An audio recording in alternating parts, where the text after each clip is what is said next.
नमस्कार दोस्तों, मैं त्रियांक आश्रय एक बार फिर से स्वागत करता हूं आपके अपने चैनल हॉस्पिटल के। आज मेरे साथ मेरे बड़े अजीज मित्र मिस्टर रवि राणा मौजूद हैं। मिस्टर रवि राणा को ऑप्थल इंडस्ट्री का 15 साल का एक्सपीरियंस है। ऑप्थल इंडस्ट्री यानी आंखों की इंडस्ट्री में मेडिकल लाइन में इन्होंने काम किया है। इन्होंने बड़े बड़े सर्जन्स के साथ काम किया है, इंस्ट्रूमेंट्स का काम किया है, मेडिसिन का काम किया है। तो एक ओवरऑल एक्सपीरियंस 15 साल का हम आपके सामने 10 मिनट में प्रेजेंट करेंगे, जिसमें बहुत ही कॉमन बातें हम पूछ रहे हैं जो कि हमारी जनता को पता हो आंखों के बारे में। तो रवि जी, मैं स्वागत करता हूं आपका अपने चैनल में, मेरी जनता की तरफ से और मेरी तरफ से। मैं जस्ट जानना चाहता हूं, आंखों के कितने प्रकार के डॉक्टर होते हैं? देखिए, अगर स्पेशलिटी वाइज हम लोग बात करें त्रियांक जी, तो डॉक्टर्स तो विभिन्न प्रकार के हैं, बट बेसिकली लेमेन के लिए या जनरल पब्लिक के लिए अगर बताऊं तो 3 टाइप के मेन हैं, जिसको पहले हम कहते हैं रिफ्रैक्टिव सर्जन, जो एक जनरल ऑप्थेल्मिक डॉक्टर है, आंखों का डॉक्टर है। दूसरा है ग्लूकोमा स्पेशलिस्ट, जो कि काले मोतिया का डॉक्टर होता है। और तीसरा है रेटिना स्पेशलिस्ट। रेटिना स्पेशलिस्ट वो होते हैं जो कि आँख के पर्दे का इलाज करते हैं।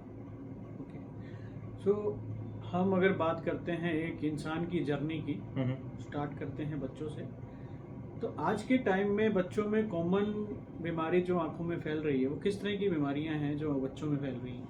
देखिए, बच्चों में अगर मैं इस टाइम की बात करूं तो अगर आप देखेंगे इन्फेक्शन के रेट्स थोड़े हाई हो चुके हैं। सीज़न भी कुछ ऐसा है, बरसात के सीज़न में आप देखेंगे तो इन्फेक्शन रेट थोड़ा हाई रहता है। रीज़न ये होता है कि एक बच्चे को हुआ, आप क्लास में गए, दूसरे बच्चे ने बात की, हाथ टच हुआ, उसने रब कर लिया, तो ये हो सकता है, जिसको हम एसपीसी भी कहते हैं। बट हाँ, अगर आप वैसे बात करें, बच्चों में आजकल जो देखा गया है, बच्चे छोटी छोटी उम्र के बच्चों के चश्मे लग रहे हैं, और जिसका मेजर रीज़न अगर मैं बताऊं आपको तो dry I is a main reason for that. और बच्चे आजकल के हम लोग स्क्रीन टाइम बहुत ज़्यादा बढ़ गया है।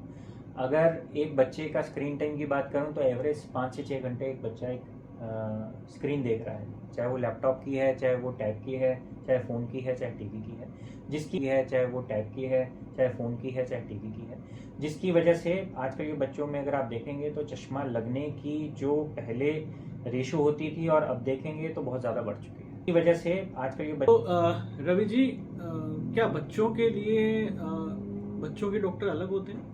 हाँ जी, चाइल्ड स्पेशलिस्ट अगर आप बात करेंगे तो अलग कैटेगरी ऑफ डॉक्टर्स हैं, अलग स्पेशलिटी। ऑप्थल में भी हाँ, बच्चों के अलग स्पेशलिटी के डॉक्टर्स हैं। कम है, बट आपको बड़ी सिटीज़ में आराम से मिल जाएंगे।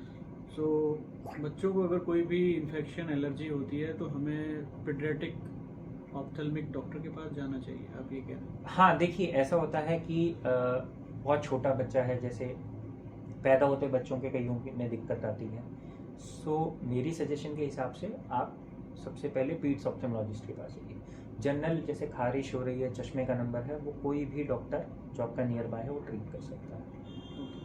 सो जो बच्चों के डॉक्टर आते हैं, आई थिंक वो 0 से 10 साल के बीच में आते हैं। हाँ, ये मान के चल सकते हैं 12-13 साल तक आप जो पीड्स ऑप्थेल्मोलॉजिस्ट हैं उसको दिखा सकते हैं। चलिए, ठीक है। तो ये डॉक्टर कुछ ऐसे क्लिनिक्स हर जगह पर आजकल खुले हुए हैं, जो अगर आंखों में चश्मा चढ़ता है तो हर लोग चाहते हैं कि वो वहाँ जाएं, उस शॉप पे जाएं, अपनी आंखों का नंबर चेक करवाएं, ऑन द स्पॉट चश्मा बनवाएं और वो आ जाते। क्या ये सही है?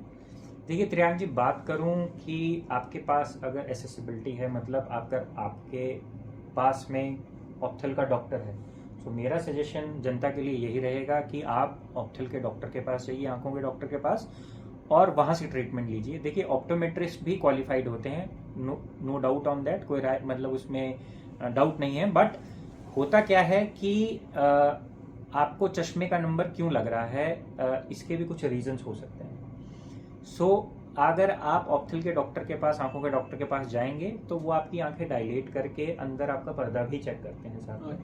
सो क्या पता पर्दे में कोई दिक्कत हो रही है, इसकी वजह से आपका आंख का चश्मा लग रहा है, या आपकी विजन जो जा रही है इस वजह से जा रही है। सो मेरी राय अगर आप मानेंगे, अगर आपके पास में कोई ऑप्थल का डॉक्टर है तो आप उनके पास जाइए। अगर नहीं है, इन केस आप बहुत ज़्यादा पेरिफेरी में बैठे हैं, तो इनिशियल चेक ऑप्टोमेट्रिस्ट भी कर सकते हैं, दे आर क्वालिफाइड। अब हम बात करते हैं मैंने काफ़ी बीमारियां सुनी हैं, जैसे कि काला मोतिया, सफ़ेद मोतिया। तो ये दोनों में फ़र्क क्या होता है? देखिए, सफ़ेद मोतिया जो होता है वो हमारी आंखों में एक लेंस होता है, उसमें एक सफ़ेद कलर की झिल्ली आना चालू हो जाती है। अब क्या होता है, कुछ तो विद द एज भी हो जाता है, आपने जैसे 40-50 साल क्रॉस किए, क्योंकि उस लेंस की भी एक ड्यूरेशन है। जब वो पुराना होता है तो झिल्ली आना चालू होता है, जब वो ज़्यादा झिल्ली पक जाती है तो आपको ब्लड विजन आना चालू हो जाता है, फिर आपको झिल्ली निकालनी, वो लेंस निकालना पड़ता है। तो वो झिल्ली का आना ही सफ़ेद मोतिया होता है? हाँ, मतलब वो पुराना हो जाता है। आप समझिए मेरी बात को, जैसे कोई भी चीज़ है उसकी एक लाइफ है ना, वैसे लेंस की भी एक लाइफ है। जब वो पूरी होनी चालू हो जाती है तो आपकी वो सफ़ेद झिल्ली आना आपको चालू हो जाएगी। वो तो हो गया आपका सफ़ेद मोतिया। काला मोतिया हम इंग्लिश में उसको ग्लूकोमा कहते हैं। काला मोतिया मतलब आंख के अंदर का प्रेशर, जैसे हमारी नसों में एक प्रेशर होता है जिसको हम बीपी कहते हैं, वैसे ही आंखों में एक प्रेशर होता है, उसको जब वो बढ़ जाता है तो उसको ग्लूकोमा कहा जाता है, जिसको आप काला मोतिया कहते हैं। तो सफ़ेद मोतिया का इलाज संभव है? हाँ जी, 100% संभव है। आपने बस जाना है डॉक्टर के पास, वो आपका लेंस ऑपरेशन करेंगे, एक नया लेंस, आपकी आर्टिफिशियल लेंस आपके इसमें डाला जाएगा और आप पहले जैसा देख पाएंगे। तो लेंस की कीमत क्या होती है और किस तरह के ये लेंस होते हैं? इंडियन होते हैं, इंटरनेशनल होते हैं? देखिए, इंडियन बहुत अच्छी कंपनीज भी अवेलेबल है और इंटरनेशनल भी अवेलेबल है। देखिए, प्राइस जो है 300-500 से लेंस का चालू हो जाता है और ये 50,000, 60,000, 70,000, 80,000 तक जा सकता है, डिपेंडिंग कि आपकी कितनी पॉकेट अलाउ करती है, आप उस हिसाब से लेंस ले सकते हैं। सो लेंस की ड्यूरेबिलिटी क्या रहती है? कितने समय तक ये लेंस जो हम मार्केट से डलवाते हैं, क्योंकि देखिए जो जेन्युइन लेंस होता है वो जेन्युइन होता है, जो कुदरत ने, भगवान ने हमें दिया है। लेकिन जो लेंस हम मार्केट से परचेज करते हैं, मैन मेड होता है, मशीन मेड होता है, तो उसकी ड्यूरेबिलिटी क्या रहती है? ड्यूरेबिलिटी जब तक इंसान जिंदा है वो चल पाएगा, उसमें कोई ऐसा नहीं होता कि आपको 10 साल या 5 साल के बाद लेंस चेंज करने की जरूरत पड़ती है। अच्छा। एक बार ऑपरेशन हो गया तो फिर वो जिंदगी भर, जब तक इंसान जिंदा है तब तक वो चलेगा। तो क्या वो लेंस भी खराब हो सकता है या फिर उससे एक बार ऑपरेशन कराने से वो सफ़ेद मोतिया उम्र भर तक ठीक रहेगा? देखिए, सफ़ेद मोतिया ठीक हो जाता है, उसमें कोई दो राय नहीं है, पर कुछ केसेस में ऐसा होता है कि लेंस में एक झिल्ली आना चालू हो जाती है। उस झिल्ली का 10 मिनट का प्रोसीजर होता है, डॉक्टर के पास आप जाएंगे, लेजर करके वो ठीक कर देते हैं। वो भी ठीक हो सकता है? वो भी ठीक हो जाता है। 10 मिनट का प्रोसीजर है, कोई ओटी, कोई ऑपरेशन थिएटर में जाने की जरूरत नहीं होती। आपको नॉर्मल जो ऑप्टोमेट्रिस्ट रूम होता है उसी में लेजर लगा होता है, उसी से उस झिल्ली को साफ कर दिया जाता है। तो मुझे जो समझ में आया, मैं जनता को बताना चाहूँगा, रवि जी का कहने का मतलब है 300 रुपये से लेके 60,000 रुपये तक की कीमत के जो लेंस आते हैं उनकी ड्यूरेबिलिटी सेम ही होती है। डिपेंड करता है हमारी जनता की पॉकेट के ऊपर। हाँ जी। उसमें कुछ प्रॉब्लम आती है, वो झिल्ली आती है, वो झिल्ली लेजर से साफ हो जाती है, जिसका 10 से 15 मिनट का प्रोसीजर होता है। सो नेक्स्ट अगर हम बात करें काला मोतिया, तो काला मोतिया का ऑपरेशन संभव है या? देखिए, काला मोतिया जिसको हम ये होता क्या है? ग्लूकोमा होता है। देखिए, ऐसा होता है, हमारी आंख का ना एक प्रेशर होता है, आई बॉल जिसको हम कहते हैं, आंखों का एक प्रेशर होता है। जब वो प्रेशर बढ़ जाता है, इसका कोई भी रीज़न हो सकता है। देखिए, हमारी आंख से निरंतर, जिसको हम कहते हैं, एक लिक्विड होता है, लेमन लैंग्वेज में वही समझाऊंगा, वो निकलता रहता है डक्ट के थ्रू, नाक के थ्रू, और वो निकल जाता है। कभी कभार क्या होता है, उस डक्ट में जो निकलने वाली जगह होती है उसमें प्रॉब्लम हो जाती है, जिसकी वजह से आंखों का प्रेशर बढ़ जाता है। ये कुछ केसेस में क्यूरेबल है, कुछ केसेस में नॉन क्यूरेबल है, पर दवाइयों से अगर ये ट्रीट नहीं होता तो इसका ऑपरेशन भी होता है। दवाइयों से हम लोग कोशिश करते हैं, डॉक्टर लोग कोशिश करते हैं कि उस प्रेशर को मेंटेन करे रहें, कि प्रेशर को घटा के जितना प्रेशर आंख का रिक्वायर्ड होता है उतने प्रेशर पे उसको मेंटेन कर रहे हैं। पर इसके लिए आपको रेगुलर डॉक्टर विजिट चाहिए होती है, हर 3 महीना 6 महीना जितने भी डॉक्टर आपको बुलाए, आप उसको जाइए, अपनी आंखें चेक करवाइए, प्रेशर चेक करवाइए।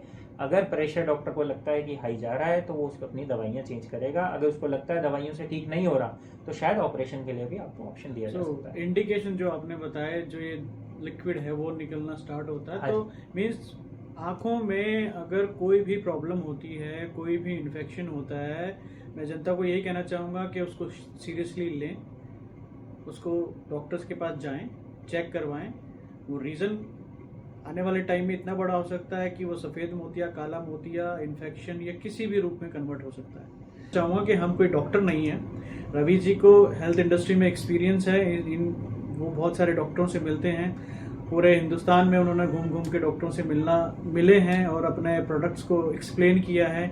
इनकी काफ़ी अच्छे से ट्रेनिंग कंपनी ने करवाई है, प्रोडक्ट कैसा होता है, प्रोडक्ट की क्वालिटी कैसे होती है और डॉक्टर्स को हम क्या प्रेजेंट करते हैं। सो रवि जी, आपका बहुत बहुत धन्यवाद। धन्यवाद सर। आपने अपना समय दिया, हमारी जनता को बहुत सारे एक्सपीरियंस अपने शेयर किए, और अगर इसी तरीके से आप और इन्फॉर्मेशन किसी और सब प्रोडक्ट के बारे में, सब्जेक्ट के बारे में या डिजीज़ के बारे में आप लेना चाहते हैं तो आप मेरे चैनल को सब्सक्राइब कीजिए, लाइक कीजिए और बेल आइकन को प्रेस जरूर। कीजिए। अपना समय देने के लिए धन्यवाद। फिर मिलते हैं नेक्स्ट वीडियो में, जब तक के लिए नमस्कार।